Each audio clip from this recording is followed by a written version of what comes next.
So, kyk aan. Hy kan nêrens agtertoe nie, so hy bly net daar lê. En as jy nou uitkom, Nee, ek gryp hom. en dan?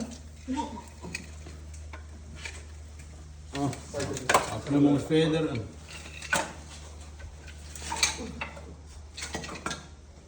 Hallo.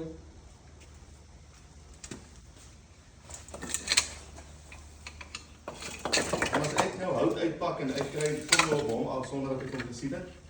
Nee, dis nou toe jy nou hiernatoe stap. Hy moes seker ingeseil het om muise te soek of parratjies, brilparras. So ek uitkom toe, ek het hom gehalf betrap en hy is toe terug binne in die... Yes, nou sê maar jy kom hier en jy begin 'n pak hout uit.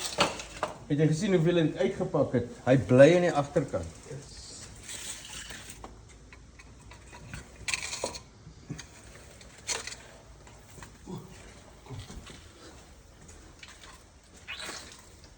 Daar skyt hy.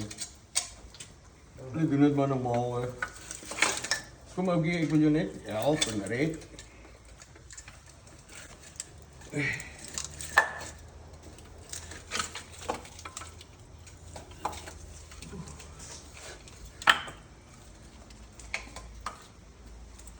Oh, sy. Yes. Hy het nog 'n lengte. Die is net groot slange op die plas. Dis net groot slange op die plas hier. Wat gaan jy doen? Kom ons sit hom in die pyp.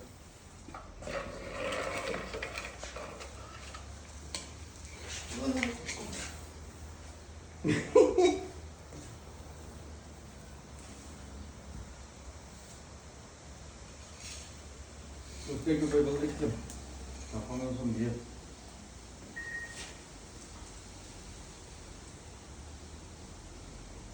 Dit is donker kolletjie op in, so hy voel veilig.